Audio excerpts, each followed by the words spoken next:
This podcast is presented by Skies Magazine.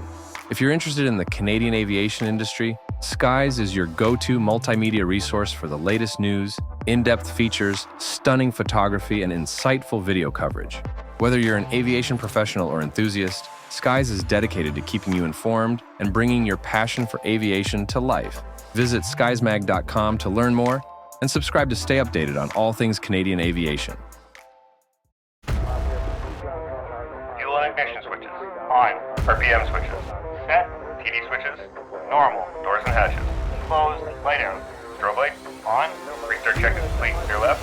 Engineers, start number 2. Starting 2. Wind 310, Pilot Project Podcast. Clear takeoff. Runway 31 left.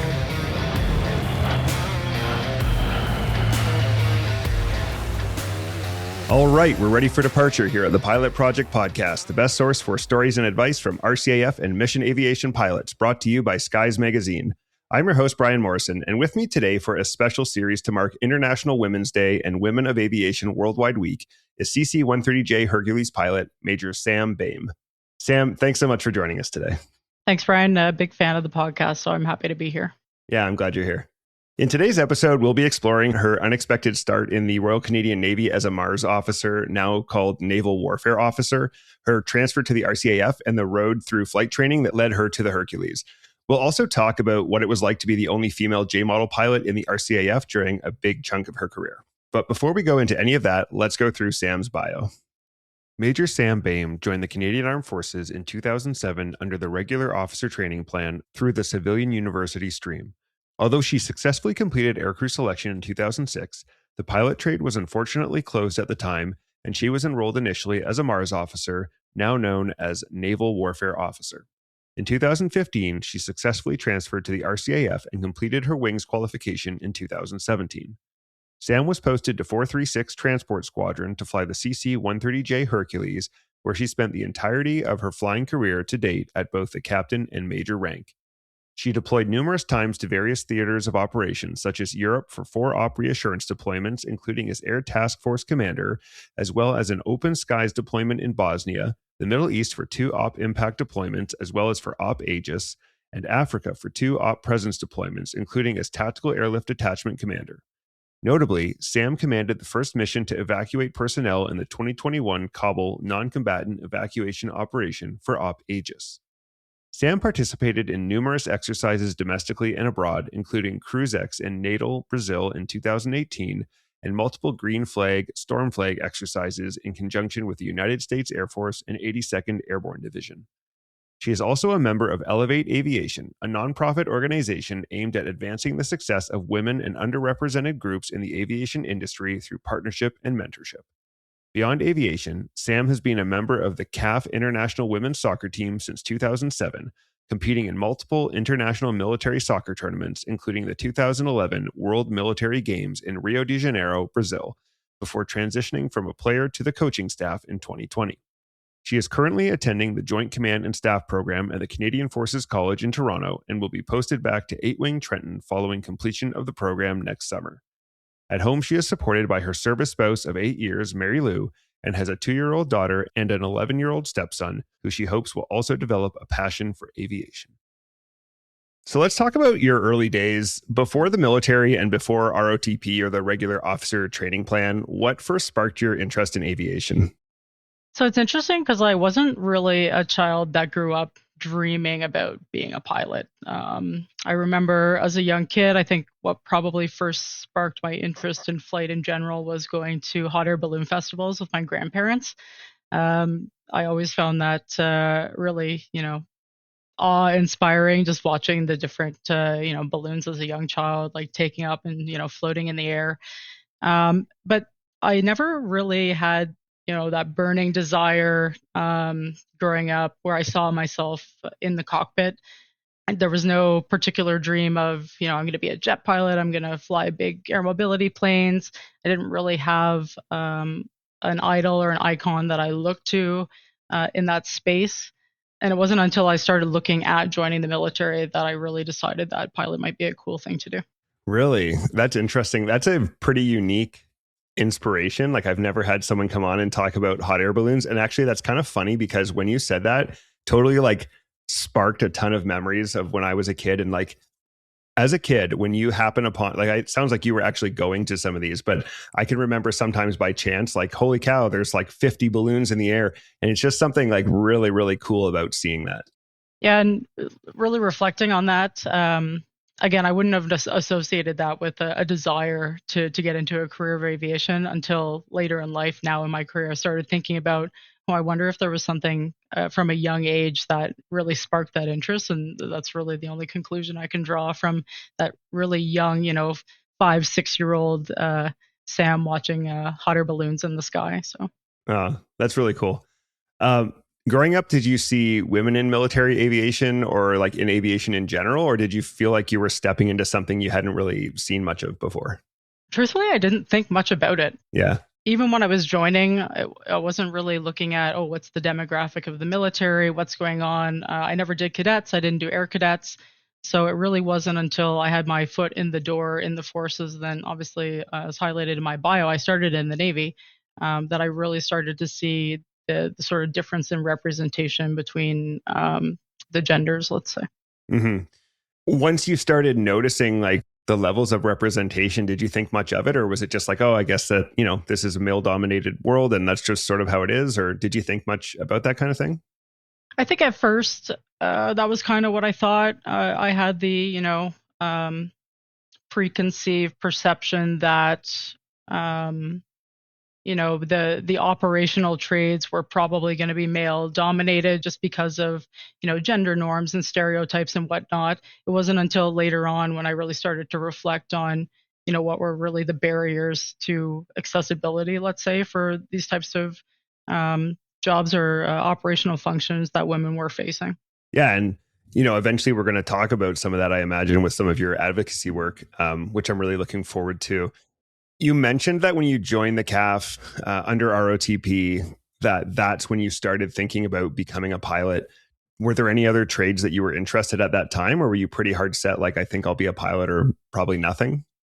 Yeah, I think, the standard went to the recruiting office and was told I needed to pick 3 things. Truthfully, I can't remember what the other 2 really were. I think I had pilot, nav, and intelligence officer for some random reason.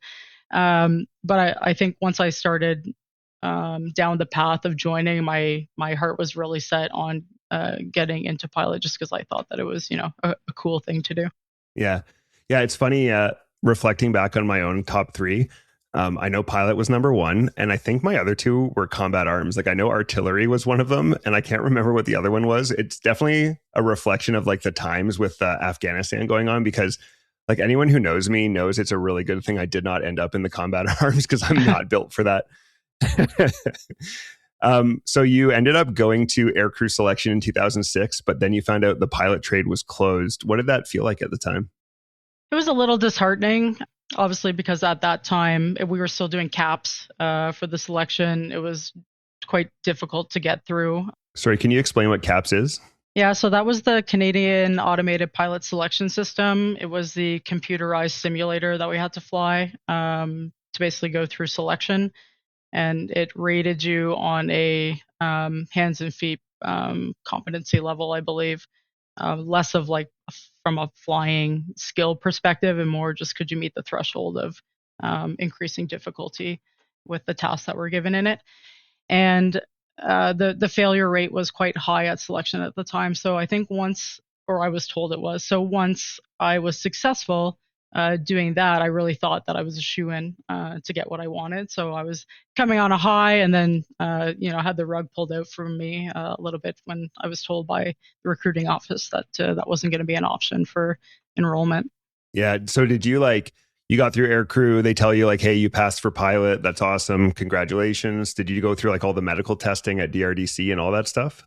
Yeah, absolutely. Because we did that pretty much back to back. So once you passed aircrew selection in Trenton, you were put on a bus straight to DRDC, did all of that. Medical was all good to go.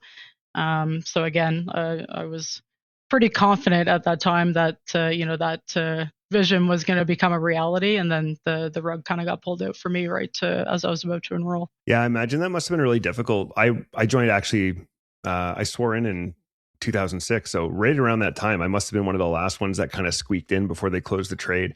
And it was like rapid fire. It was like, all right, aircrew selection. Yep, you passed. Okay, straight to the medical. Yep, you passed. From there, you feel like you're basically a shoo-in. I got the job offer after a couple months, and then I was in like a month later. So, how did you deal with that? Like, how did you approach that? Finding out that this wasn't happening, at least at that point. It was disappointing, like I said.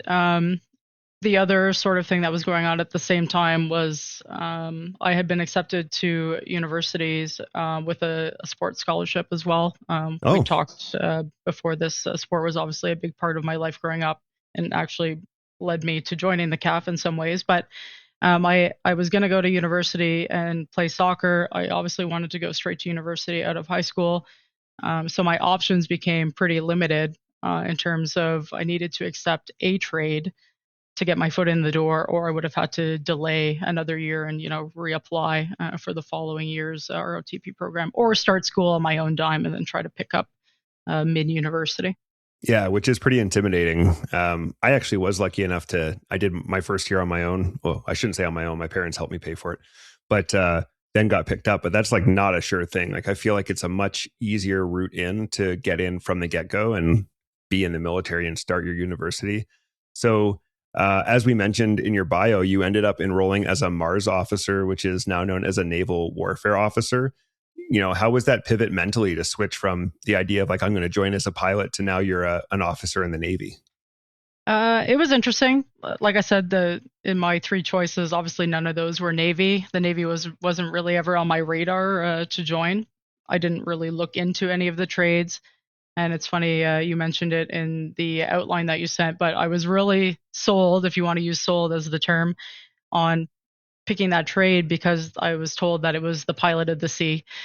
And there was a lot of talk about how, once you get your foot in the door in the military, it's super easy to switch trades. You just got to like get in and get a service number and get your basic training done, and then you'll be able to transfer no problem. But I think you're really going to like Mars because it's, it's the same thing as pilot, except a ship, not a plane. So I bought off on that for more than one reason. But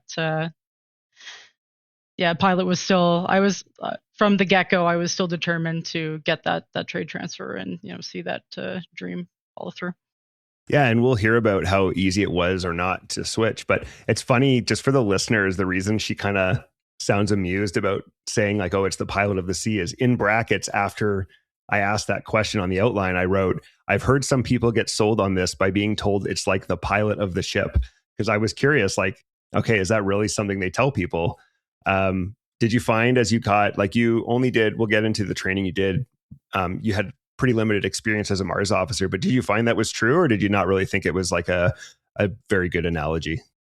I mean, I understand why they said that. I think you can draw parallels between the skill sets of the two. Mm-hmm. Obviously, vastly different in, the scope, responsibilities, the operational environment, the list goes on. But I think from a operational and leadership perspective, there are similarities. Yeah.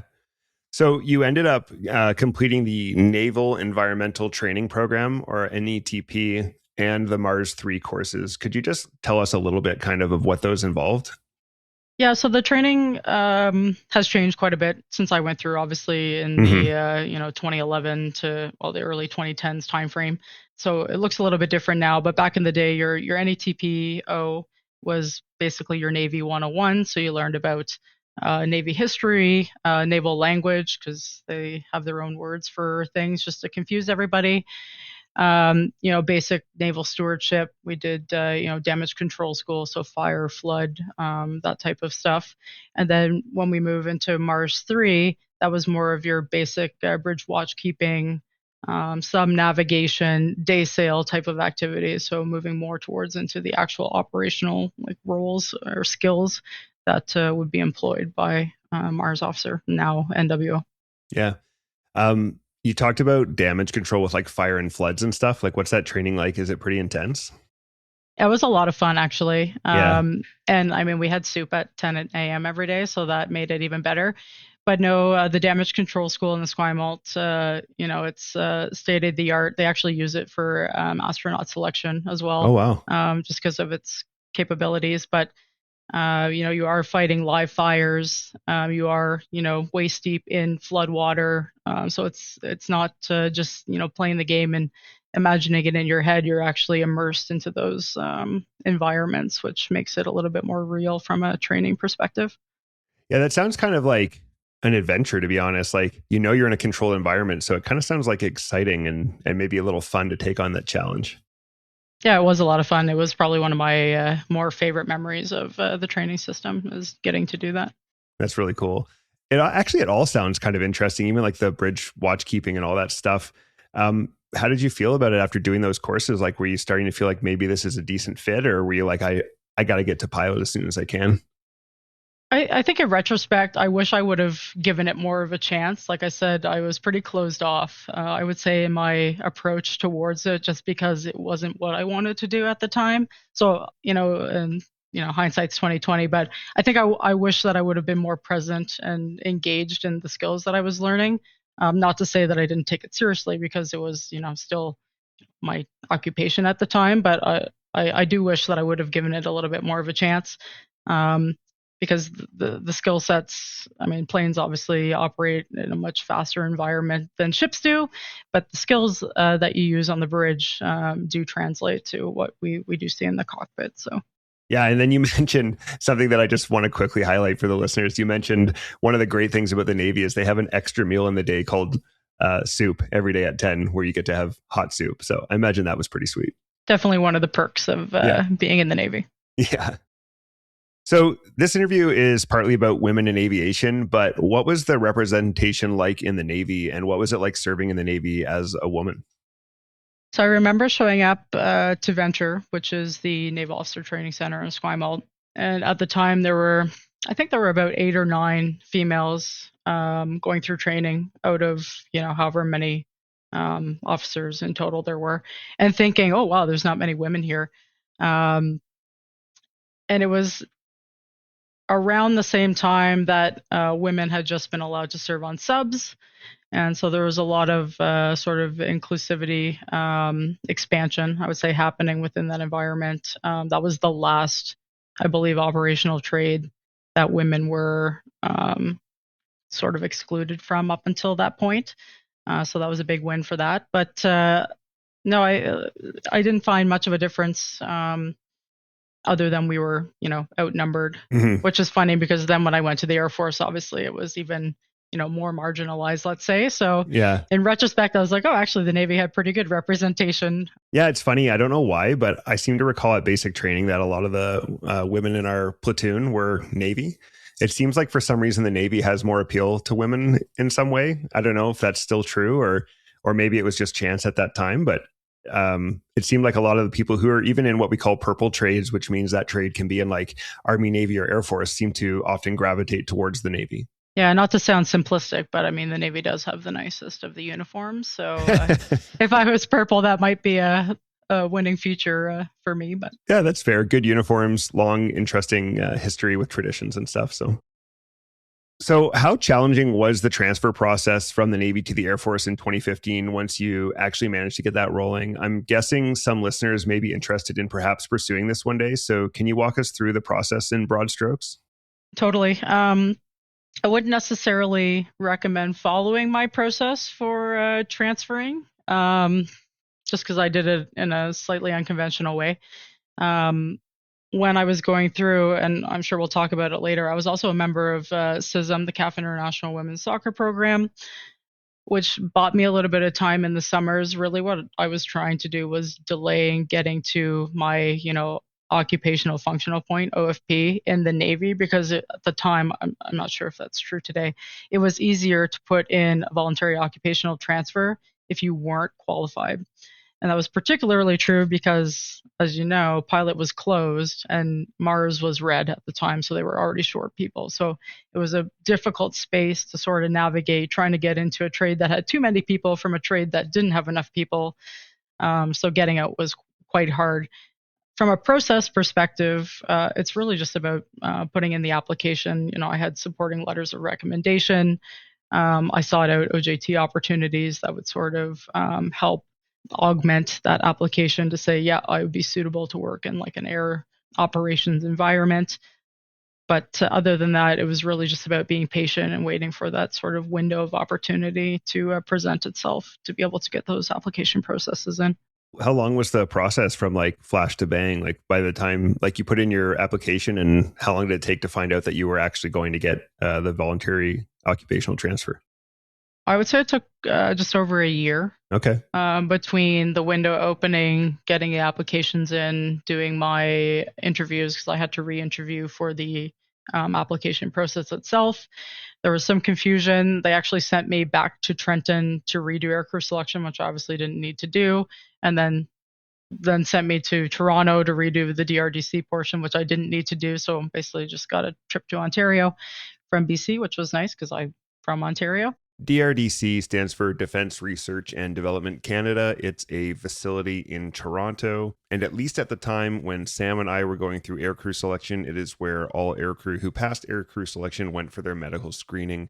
I'm not sure if that's still the case, but that is how it was back then. But yeah, it wasn't necessarily difficult from any of that perspective. It was really just the patience of, trusting the process and waiting for the decision. Yeah. And I guess you would have had to wait like to start this until the trade opened back up. Yeah, correct. So I really didn't have that window until I put that application in. Yeah. And I had friends in the PSO, the personnel selection office, who were, sort of had an earmark out for it because there were rumors for a couple of years that it was going to open back up just because the backlogs of the training system had sort of alleviated themselves and we were looking to bring in more people. So again, was just waiting patiently with those papers in hand to slide them under the door once the window opened. Yeah, because just for background for listeners, basically at that time there was all kinds of delays and bottlenecks happening in the training world. Like they used to, I was in OJT at Borden at the time with 400 Tactical Helicopter Squadron, the reserve squadron there. And at the time they were still a operational squadron. They're now a maintenance squadron. But I remember we'd be sitting in ops and you could check this tracker for like what course you're loaded onto to go to Moose Jaw. And they would do regularly every now and then, every few months, they would do what was called zero loading the course, where they'd put no one on it and you'd find out you were delayed another 3 months, 6 months, 7 months, whatever. So there was a ton of stuff going on behind the scenes. And I guess that stuff finally cleared up and then you got your chance. Yeah, absolutely. And haven't looked back since. So it's been good. Awesome. So you did get into the Air Force. You got your transfer to pilot trade. You arrive in Portage la Prairie for phase 1 of the Grob. What did it feel like to finally be on the road to hopefully attaining your wings? It was really validating, just, having waited so long to sort of have that dream at that point be realized.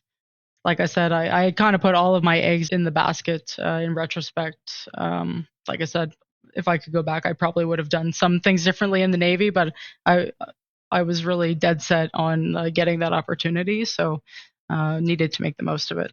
Yeah. I mean, it's easy to look back and say, I wish I had done this or that differently, right? Like we have a lot more, you have more wisdom, you have more time. But I think, especially when you're young and you're chasing that dream and you're so focused on it, it's really hard to, like, if that's the dream and that's your goal and it takes a certain type of person to succeed in that career, I think like it's natural that the majority of your focus would have been on just achieving that. Yeah, absolutely. Definitely learned a lot about perseverance and resilience during that time. But like I said, once I was given that opportunity, that was definitely something I was going to go all in on. Yeah. So we talked about the fact that you didn't go to Air Cadets or anything of that nature. Before you started your flight training, had you done any flying? Had you had any flying experience, like outside of being on airliners? Like, had you gone up in a Cessna for an hour or anything like that? No, I had no previous flight experience before showing up to phase 1. Okay, cool. Because I love to talk to people who showed up with like literally nothing, because that's what the course was designed for. Mm-hmm. So, what was that like? What was it like when you went for your first flight with the RCAF? And how did you find starting out as someone with no experience? I think the folks who showed up with the PPLs PPL is private pilot's license. in the previous experience, if it was just some exposure training, had a little bit more of an appreciation from the like the study perspective of aerodynamics and all of the things that we start to touch on in phase one that you later expand on in further on training. From a flying perspective, it was really it was thrilling, honestly. The Grob is a pretty sweet little aircraft to have your first flight on. It's kind of at the time it was the Mercedes of the trainers. Yeah. Even the folks who had been in Cessnas were obviously impressed by its capabilities. So a really cool opportunity to get to fly that as my first aircraft. Oh, it's quite an aircraft to start out on. Like, I started out on a Katana was the first airplane I flew, and I can't even remember the speeds or horsepower anymore, but vastly dwarfed by the Grob. Like, of course, as you move on, you fly the Harvard, you fly operational aircraft, and they make the Grob seem like nothing. But to start out on a Grob, it's actually retractable gear, and it's aerobatic, it's fairly fast and maneuverable. Like, that's quite an aircraft to start out on. Yeah, for sure, a lot of fun. Yeah. What fundamentals did the Grob phase drill into you that still matter today? I think really just the focus on the aviate, navigate, communicate, and the core concepts of straight and level, the foundations, the basics of aviation. Because when things are getting crazy in the cockpit, or you find yourself in a situation that you may not want to be in, you really have to go back to the foundations of flying, and you create that sort of pause and space for yourself. Yeah. Aviate, navigate, communicate. For non aviators out there, that's like the core of what you do at all times, whether it's an emergency or just normal flying and things get busy. First, you aviate and make sure the aircraft is going where you want it to go, and that you're flying it in control. Then you navigate, which means obviously you know where you're going and what's coming next. And then you take the time to communicate, talk on the radios, whatever it may be. And it's just such a crawl, walk, run. It's like the same sort of thing. Like, it's so basic but you have to build that into a habit, because when you first get exposed to this stuff and you get overwhelmed, like, your instincts might not be, you might be like, oh, I got to talk on the radio, I got to tell them what's going on. And meanwhile, like, you're descending without meaning to, or whatever might be happening. So yeah, it's totally fundamental and essential. Phase 2 on the Harvard and Moose Jaw is where things get more intense. It's a super challenging course. What was your biggest hurdle there? Phase 2 was a lot of fun for me, actually. I think that was really where I found my stride. Okay. In pilot training, I agree that is where people have you typically the most challenges, or find it the most intense. But I honestly had a really good time. I really enjoyed flying the aircraft. I had great instructors while I was there, and I felt comfortable in that environment. So I think the biggest hurdle, which most students feel, is just being prepared for the next two events in every phase of your flying, because you never know what you're going to do. Like, towards the end of my flying, I was double turning quite a bit. Mm-hmm. So based on the weather or who was available, it's like, okay, I need to be ready for my next 2 clear hood missions, or my next 2 IF missions, or my next 2 form missions. Yeah. And for the listeners, IF is instrument flights, form is formation flights, and clear hood is visual flights. So really just being mentally prepared to switch on and off depending on what the task of the day was, and always thinking ahead and being ready for what's next. Yeah, things get challenging once you start double turning or flying twice in a day. And like you said, the instructors want you ready for, depending on the weather, they want you ready for an instrument flight or 2 instrument flights. They want you ready for 2 visual flights or clear hood flights. I was double turning during the nav phase, so I had to have 2 maps and routes memorized and ready to go and prepped a day. And it gets to be a lot, but it is fun when you kind of hit that stride and you're getting really good like continuity in your training. And if you're doing well, like if you're struggling, I imagine that would be very, very stressful. But if it's going well for you, it's kind of just fun. Like, you go out and fly every day and do the course, and it flies by. Yeah, absolutely. And I think that the instructors, they know that too. Like, the expectation really isn't that you're double turning. So I think for those who need that extra little bit of not necessarily time in the cockpit, but they're not double turning everyone No. for the sake of putting people in uncomfortable situations, right? So striking that balance. The one thing I'll say is that with double turning, it went by super fast. And in retrospect, I wish I would have, almost been a little bit more present and really enjoyed what was going on, because, once you leave that airframe, unless you go back to being an instructor there, that's it. So, and like I said, I really enjoyed flying the aircraft. Yeah. I'm at a point in my career now where I can say that without the threat of getting posted back there at an instructor tour. So it's safe space. But yeah, I really, I guess my recommendation too is for people listening that are going to go on training is just taking the opportunity to be present and really appreciate, the things that you're getting to do on a daily basis, because it is unique and it is special. Oh man, if I could get one more flight in a Harvard, I'd be so happy. That's such a cool plane. And I totally echo your sentiments on it's so easy to become extremely focused on the course and passing and all that stuff, which makes sense. It's a make or break course and you're working very hard and it's very important to you. But man, like you have to try to take that time to enjoy it. Like look outside every now and then and just be like, wow, like this is really cool. This is a beautiful view. This is an amazing plane. Like most pilots in Canada would like give almost anything just for a flight in a Harvard, and you get to go and do however many, I don't know how many hours they get in it now, but you get to fly this plane every day for months and months, and that's an amazing opportunity. Yeah, absolutely. CAF Outlooks is Canada's 3-day conference where the Canadian Armed Forces and industry shape the direction of defense and security. From April 7th to 9th, CAF leaders speak directly to industry on current projects and future procurement needs, with each day focused on one environment: Army, Navy, and Air Force. The CAF Outlook series is presented by CADC, the Canadian Association of Defense and Security Industries. Learn more or register today at defenseandsecurity.ca/CAF. I found phase 2 went pretty smooth for me, but I still had to deal with some self-doubt, self-induced pressure. Did you find you encountered much of that on that course? Maybe a little bit to start, just when we were going through the academic phase and, thinking as someone who didn't have any previous experience in flying. It is a pretty big leap going from, the Grob where you're handheld and they're basically like, hey, keep this plane straight and level and don't fall out of the sky, to then really being in control of the aircraft with a much greater performance than the Grob. The things that you do with it, from, aerobatics, nav into formation. So not too much, but definitely didn't take any of that for granted, and a lot of preparation went into it to make sure that I was prepared and ready to succeed in those environments. Mm-hmm. During Moose Jaw, were there many other women on your course or at the school at the time? So on my course, I remember this pretty distinctly.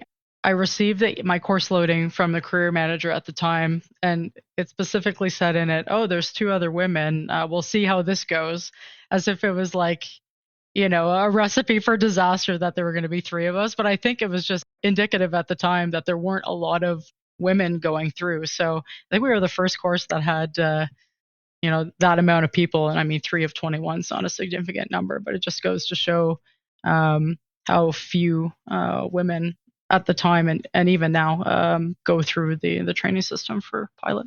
Yeah, I think there was like 1 per course or so around the time I was there.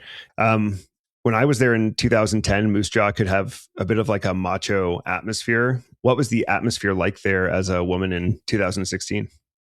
Yeah, again, I don't think it certainly wasn't a toxic or a bad environment. I think the machoism is more a result of, the type of personalities that typically are in trade. So I think there was a lot of type A, or people who thought they were type A personalities, which kind of can come across as macho, but I didn't feel in any way, isolated or discriminated against or treated any differently just based on the fact that I was a woman there at the time. Awesome. Yeah. And I didn't really mean to imply necessarily or to equate machoism with like toxic masculinity type thing. Just more that it was kind of like, I don't know how to explain it exactly. Like, I think you know what I mean. I do. Yeah. It was just like a go-getter, male dominated space. And I was just kind of curious what that was like as a woman. Yeah, and I think just based on like growing up in sport and being hyper competitive and sort of my life experiences up until that point, certainly the limited exposure that I had in the Navy was still, experience in that type of environment. So um, I didn't feel out of place, or I didn't feel like there was much difference for me. That might not be everyone's experience, but Hmm. no, I had a good time on phase two. Awesome. It was a comfortable environment for you. Absolutely, yeah. Great. So moving to phase three on the King Air, how did crew coordination and multi-engine flying change your perspectives on aviation and flying? Yeah, so the Herc was actually always my first choice. So I knew that I wanted to go back into a multi-engine crew environment. I like working with people. Hmm. It was a little bit of a transition just because you get so comfortable. I mean, we have an instructor with us on phase two, but it's kind of, the simulated like single pilot cockpit where you're kind of operating on your own and making decisions, to now really having to focus on that crew management aspect of flying. Phase three was pretty heavy on that, and then ironically, most of the multi-engine flying is actually single engine, especially in the simulator phase. So it's kind of a funny anecdote there, but um, yeah, the crew environment definitely, it's not necessarily something that is like natural or inherent, especially when you're looking at like the clearly delineated roles and responsibilities of like pilot flying, pilot monitoring. So I had a really great course, really great course mates, really great phase three partner for the simulating and flying phase. So um, it worked out quite well. It was pretty natural. Yeah. I'd agree with what you said in terms of like that being, it's kind of like a big thing to get used to, but then once you get used to it, it's like, it's great. Like, I also wanted to fly multi-engine. I wanted to fly as part of a team. So you get into that rhythm and you start working with this person, you get used to them and how it all works and how you fit together. And then it's a great experience. Yeah, it's just one of those things where at the beginning you're like, I could do this myself because I'm thinking of it right now, but Yeah. that's not my job. It's not part of my checklist. So you're gonna wait, or make some like joking passive aggressive comment to the guy you're Yeah. flying with to make sure they're doing it. But yeah, once you work out those relationships, it's a really great environment to be part of. Yeah. And aviation kind of involves a lot of moments like that. Like, this is, I think I know, but this isn't my time. Or, if you're mentoring someone, letting them get it and figuring out when to speak or when to let them kind of do their thing. Um, so it kind of like, it's a moment of growth that's going to keep serving you. Yeah, for sure. And obviously there's the technical aspect of flying and the procedures and whatnot, but a lot of it is technique. And so people need to find their own way and their own comfort level and whatnot in the cockpit. And I mean, that's part of mentoring. Yeah. Yeah. I agree. Um, would you say that operating in that multi-crew environment was the biggest learning curve, or was there anything else like on multi that you were like, oh, this is new, this is a big thing to learn and to get around? I think the combination of all of the things was a learning curve. There's nothing really that stands out distinctly as being more challenging than the other. You're kind of, forced with figuring it all out at the same time to make it Hmm. work, especially when you're still, going through flight training. Um, Obviously, adding another engine adds complexity to the system's knowledge and the operation of the aircraft itself. And then while you're figuring that out, trying to figure out like whose responsibility is what, who needs to be working on this, especially in emergencies. Just finding the good flow of having that good cockpit management Hmm. as a team. Yeah. And then I guess there's the whole um, taking the airplane to different airports and going into the mountains and going to the States and all that new stuff. But it's sort of all like, it's step by step, right? Yeah, absolutely. I mean, on phase two, I think the furthest we went was Saskatoon for the night, and then on Yeah. phase three, you do the Canadian cross country and the American cross country. So definitely getting exposure there, for which is obviously very relevant for a career in the air mobility community. Yeah. Yeah, for sure. So you went through the course, you passed the course. What is it like for you when you marched up on parade and received your wings? That was a really special day for me. Just because, again, it really validated the fact that I had committed so much time in pursuing that as my career dream. Yeah, I turned into that person who was a 2LT for, I was that 2LT that was a 2LT for 8 years or whatever I was. So it was a little bit of a running joke too, but it was really, like I said, really validating, really special to finally hit that milestone in my career and then, fresh start, move forward with something that I was actually passionate about. Yeah. Did you find on that day that there was anyone in particular that you felt grateful for, like on your journey?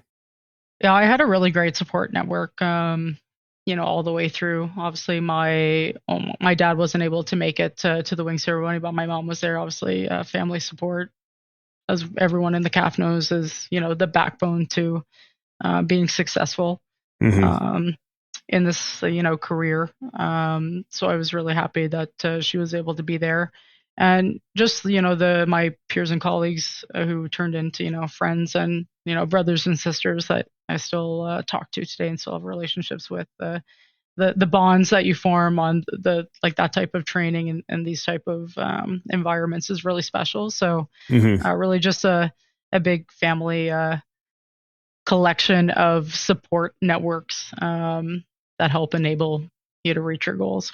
Yeah, going through those courses, it really, really creates some very strong bonds with the people you go through those experiences with. It's such a time of like high stress and pressure and fun and like all these like big life experiences. So it definitely bonds you in a special way.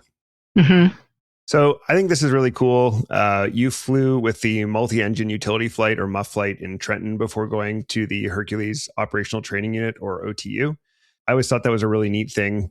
Basically, pilots get a chance to, if they're waiting to get trained on their operational aircraft, they fly a bigger King Air than they train on in Portage, and they get to do all these various flights. Maybe you could tell us a little bit about sort of what those flights tend to be and how important that transition year was for you.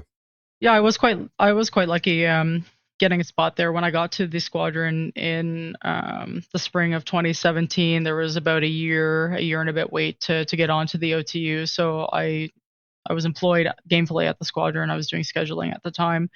Um, and then a spot opened up at the MUF. So I was able to fly there for about 8 months leading into my OTU. And it was a really great opportunity to transition from, the training environment to what, operational flying was going to look like for the Air Force. Um, Day-to-day flying, um, not anything significantly challenging. We're moving people from A to B, or potentially apart for an MRP if it was, hand carryable. But a lot of it was, flying out to Greenwood, picking up SAR crews to come out for simulator training in Trenton, moving VIPs or like senior leadership from Ottawa or Winnipeg or whatnot, wherever they needed to go. Not great legs on that aircraft, but definitely capable in terms of short range transport like that. So actually, I think it's funny. I think Sky mentioned it in her episode, but and I don't know if it's a rite of passage, but I think my first flight with the MUF was also flying the CDS. So No. looking back, I'm like, maybe they did that on purpose just to add that extra bit of challenge or experience to it. But And for those who are curious, the CDS is the Chief of Defense Staff, the highest ranking officer in the Canadian Armed Forces. yeah, it was really great. And it gave the opportunity to, work on the local flying procedures for the area, less skill fade, Yeah. waiting that long, like straight out of the OTU and then going, or straight out of wings training, sorry, waiting for the OTU, just keeping that sort of hands and feet and basic like aviation skill set and airmanship, situational awareness, all the foundational things that really free up that brain space to focus on Herc specific things when I got into that cockpit. Yeah. Did you find that the MUF exposed you to anything that like you don't encounter in an environment when it's purely training? I think it's just the reality of like doing real things, like having real people on board in the training environment. We're not flying passengers or whatnot, but when you're sitting in the left seat and you're flying and the weather's crappy and the CDS is in the back, obviously you want to have a good flight. So just Mm-hmm. those sort of like imposed pressures or perceived pressures, we could say, of doing real missions versus being assessed. Yeah. And those perceived pressures, like, those are very real, right? Like we study them in human factors and in incident studies and stuff. When those pressures start to stack up and people make decisions that maybe they wouldn't normally. So it's kind of cool to get a little bit of early exposure in like a relatively safe environment to that. Yeah, it was really great. Really great opportunity. Yeah. And Sam mentioned Sky. That's Sky Simpson, who's another J model pilot. I love Sky. We went through training together. And any listeners who haven't checked out her episode should definitely check it out. It's one of the early episodes from our early time on the show. And for the curious out there, you can find that at episode 16. So when you started the Hercules OTU at 436 Squadron, what was your first impression of the J model Herc? I'd have to say my first impression was that I was going to be very busy. Yeah. I mean, the aircraft itself, like, super powerful, very maneuverable for its size. That's, one of the key factors of why it's such a workhorse for the CAF and how we employ it. It's super versatile. But with that, it's a lot of training. There's a lot of different skill sets, a lot of different, operational environments that we operate in, a lot of different tasks that we accomplish, whether it's, the strat, flying things from A to B, or tactical flying, airdrop, air land, all that. So there's a lot of currencies, a lot of skills that we need to pick up on the OTU, on top of, the basics of, understanding your aircraft systems knowledge. It's a pretty advanced platform in terms of the avionics that are on it. So it was a busy OTU for me, but well worth it because it's also a lot of fun. Yeah, and you folks don't have a flight engineer on the J model either, so it's really like all that's being managed by the pilots up front anyway. Yeah, absolutely. We typically, local flying, not so much, but when we're on the road, we'll take with us a tech crew member, which is a technician from the squadron who's trained to do on the road type of functions with the DRIMIS. And then, unfortunately, despite my best efforts, I can't find the actual meaning of the letters of the acronym DRIMIS. But what it is a deployed maintenance system that allows technicians and maintainers to service the plane and maintain the service records while on the road. At least that's the best of my recollections. Any maintainers, please feel free to chime in and let me know where I'm wrong. Obviously, if there's a snag on the aircraft that they're able to address remotely, then they're able to do that, or facilitate, MRP repairs and whatnot. An MRP stands for Mobile Repair Party and is when parts or technicians need to be flown in to fix a deployed aircraft. So, but not a dedicated FE. So all of that type of management, while it's taken on by, systems like the FADEC and whatnot. FADEC is full authority digital engine control, and it's when computers basically monitor and manage all aspects of the engine and its performance. It's still up to the pilots to be monitoring and managing those systems. Do you remember your first operational sortie on the Herc? So operationally, I actually think one of the first ones that I did that's memorable anyway was Cruise X. Okay. So we could talk a little bit about Cruise X now, if you like. Yeah, sure. Let's jump to that. So Cruise X is the largest multinational military air combat exercise in Latin America. It's hosted by the Brazilian Air Force. Started in 2002, happens, I think, every other year. So I was fortunate enough to go there in November of 2018. I had just come off the OTU in October of 2018. I had done maybe a couple local trainers, one trainer or a training trip down to Laughlin in the States, but this was probably my first time really doing like strat and then operational.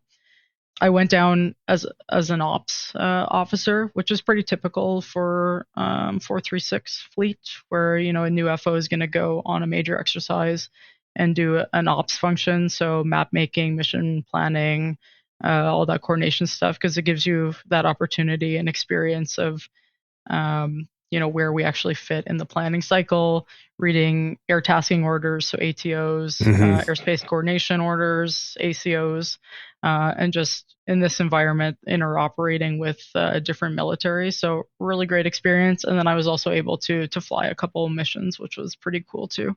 Yeah, and learning how to read those, you mentioned it, ATOs and ACOs. They're basically, it's like learning how to read computer code at first. Like they're a totally different. It's all shorthand. It's all block capitals. It takes some getting used to. So that's a really good experience to have. Did you do any flying on that one? I did. I did a couple flights during the exercise. So the mornings were typically part of a package because we were doing a large force package. They have red air simulated in there too. Fighters often participate. So we were obviously doing the sustainment airdrop portion of that, flying interfly with the Brazilians, a few other countries that I can't remember. It was so long ago now. So I was able to go on one of those missions, and then in the afternoons it was typically just a single ship prof sortie. So I was able to do one or two of those as well. But a really unique experience. Obviously flying in Brazilian airspace. That was my first time, going oceanic to somewhere else and flying in another airspace. So really learning the ins and outs and the considerations for that. And again, just working with other countries, which we do quite a bit of. Yeah. I actually did I can't remember if it was 1 or 2 week exchange in Brazil to fly with them on their P3s. Such a cool group of people, super hospitable, beautiful country. It's one of those really amazing experiences that you can have in the RCAF when you get these chances to work with other countries and go to these places that you've never been to before. It's a really neat opportunity. Yeah, definitely worse places to spend, 2 weeks on an exercise. For sure. With the Air Force. Yeah. So you have over 2,400 hours and have flown in 52 countries across 5 continents. Is there one arrival or departure somewhere in those 52 countries that you'll never forget? Yeah, I wouldn't say that there's one in particular. I think if I had to, pick one, I would say Kabul for Op Aegis. I know we're going to talk about that a little bit later, so I won't give that away. But I think what makes the Herc particularly unique is just the global reach of this aircraft and the different operating environments that we work in. So Alert is another one, just landing on the snow up in the highest, most northern inhabited place in the world is something that it's easy to take for granted because we do it on a weekly basis, but it's a pretty cool experience. Highly recommend to anyone who's able to get up there, if you're CAF, to go and get boots on ground up there to experience it. The only other one that I would say was pretty interesting was there's a landing zone, NLZ, called Manda Bay in Kenya. And I remember reading the Giant Report, which is, a colloquial term for a portion of the airfield suitability and runway report. And it said, overfly the runway before landing to scare off the baboons, essentially. So it's like in the middle of, the reserve national park, pretty much, of Kenya. So a lot of safari, let's say, animals were seen on the way in. I think we saw giraffes and then obviously the baboons when we got there. So a pretty interesting experience there. Wow, that must have been one of those approaches. Like sometimes you go to a really cool place and you have to like extra focus on like actually flying because you just want to look out the window and see the cool stuff. Yeah, absolutely. And it was it's an LZ, so it's not like, an international airport. It's really in the middle of nowhere, unpaved, short strip. It's actually not even wide enough for us to turn around on. So we actually have to land and then reverse. Oh, wow. The duration of the runway to get back to where we need to go. So really cool spot to go into as a relatively junior FO when I went there. But yeah, pretty memorable. Wow. And Sam mentioned LZ, that's landing zone. And she's just basically highlighting the difference between like, a landing zone being like not a prepared, regularly used airport versus just sort of, well, like you said, it's a big patch of level dirt basically, right? Yeah, absolutely. So between 2019 and 2025, you were the only female pilot flying the CC-130J in the RCAF. When did that reality hit you? So when I first got there, like you mentioned, Sky was there, and she was a really great role model for me. It was kind of interesting because once she left, I didn't really think too much about it because I had already sort of established myself at the squadron.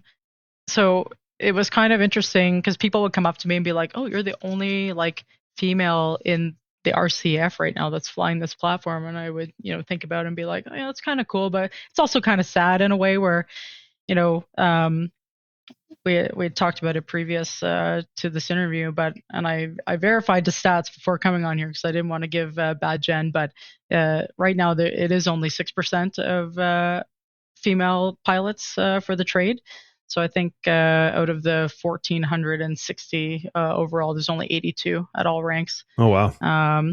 So pretty small group of folks in this trade. So while it was kind of cool from one perspective to be like, oh yeah, you're the one and only. It just highlights the need for us to be visible and to advocate that this is a viable career option for women. Get them into the cockpit. Yeah. So when you realize that, it kind of like lit a fire to maybe advocate for some more equal representation in this trade. I would say so. I think, leading up to that, I was, just finding my place myself. So I wasn't going to, show up to the squadron and start like kicking down doors or doing anything like that. I really needed to establish myself first. But I think as time moved on and I started getting more involved in the advocacy, it's finding the balance because I don't want to be treated any differently. Like I don't like the term where people are like, "Oh, you're a female pilot." It's like, I'm just a pilot. I do the same training system to the same qualification standards as like anyone else. But I think that language does matter in that sense. Where if we're trying to highlight something from an empowerment or like a recruiting perspective, then it's important. But I also don't want to use that language to diminish or like highlight variance in any way. So just trying to strike the balance. Yeah, and that's an interesting point to bring up right now because it kind of like lends itself almost into this whole episode, right? Like we're here like talking about International Women's Day and Worldwide Women of Aviation Week, but you're not just here because you're a woman. You're here because you are an experienced, highly trained professional pilot. So it is interesting when you want to highlight issues, you want to discuss representation and things like that. But at the same time, it's not like that's all you are is a female pilot and like that's why you're on the show or that's why it's important. You know what I mean? It's a very interesting dichotomy. Yeah, absolutely. And that's where I said like the gendered language, it's important to, words matter. So don't want to use it to undermine the credibility. But like I said, it can also be empowering by signaling that representation because visibility does matter. Yeah, absolutely. Have you ever had to face assumptions about you in your profession because you are a woman? I've had some funny run-ins. We fly a lot outside of Canada. I've done a lot of flying in Africa and the Middle East. So there have been lots of times where, I've been talking with a handler or getting off the plane and people are like, "Oh, are you like the flight nurse or are you the whatever?" Like some very stereotypical like gendered job. And I'm like, no, I'm actually the aircraft commander. So if you want to get paid today, sorry, but you're going to have to deal with me type of a situation. But yeah, so some interesting ones like that. But I think, within the RCAF, I haven't really experienced too much of that. I'm very glad to hear that. When you encounter those things, how do you ensure your professionalism speaks louder than the assumptions these people make? I think it's just, taking your role seriously. Like I said, like I'll often try to de-escalate any tension with a little bit of a joke. But at the end of the day, like I said, like as the aircraft commander, if I'm on the road, the plane and the crew, that's my responsibility. So, the handler or whoever is going to have to deal with me in some capacity. So really just maintaining that professionalism and not biting too much into the the gendered assumptions or anything like that. Yeah, which I imagine there must be days where that's frustrating. Yeah, for sure. But I think overall, again, the more that these people interact with female pilots or female crew members, the more it becomes normal, right? And then it's less of a shock to the system, I would say, when we show up and we land somewhere. It's it just becomes commonplace, which is really what we're hoping to get to, where everyone you're seen as competent or professional, regardless of race, gender, sexuality, whatever. You're just there to do a job. Yeah, you're just seen as another pilot. Yeah, absolutely. Yeah. So as we get ready to close this episode, looking back at the closed pilot trade in 2006, what does your path to wings say about persistence and resilience? I think that it's really, really important. Like I said, the fact that I was able to achieve wings and then moving into my career where I am now, I don't know that I would have envisioned that for myself early on in my career, just based on how long I felt like it took for me to get my feet moving under me. Mm-hmm. But at the end of the day, like, I think it's really important that if there's something that you're passionate about or something that you want to pursue, then I think that it's worth doing. Like, even if at the end of the day it doesn't work out, you're better off having tried. Yeah. Than to not do so. So I think I think that it was a really important phase of my life. Lots of lessons learned during that period, and it's only made me better off today, both as an individual and a leader in the CAF. Awesome. Okay, Sam, that is going to do it for part one of our chat today. I really enjoyed hearing about your start in aviation, kind of hearing how you went from, checking out hot air balloons to jumping into a Grob with no flight experience. I think that was super cool. Also hearing about some of your adventures in the J model was awesome. In part two, we're going to shift to hearing about some of your command opportunities, such as being the aircraft commander for the first Canadian aircraft conducting evacuations in Kabul, leading air task forces, and shaping the future of women in aviation across the RCAF. So thank you so much for being here today. Sam is currently in staff college and is very busy, and she jumped on this opportunity last minute. So thank you so much. Thanks, Ryan. Look forward to part two. Awesome. All right, that wraps up part one of our chat with Sam. Tune in next week as we continue along on our journey through Sam's career, including the unique experience of being the first Canadian aircraft to take part in the evacuation of Kabul, some command opportunities she's had, as well as the advocacy work she does within the RCAF. Do you have any questions or comments about anything you've heard in this show? Would you or someone you know make a great guest, or do you have a great idea for a show? You can reach out to us at thepilotprojectpodcast@gmail.com or on all social media at @podpilotproject. And be sure to check out that social media for lots of great videos of our RCAF and mission aviation aircraft. As always, we'd like to thank you for tuning in and ask for your help with the big three. That's like and follow us on social media, share with your friends, and follow and rate us 5 stars wherever you get your podcasts. That's all for now. Thanks for listening. Keep the blue side up. See ya! Engineer, shut down all 4. Shutting down all 4 engines.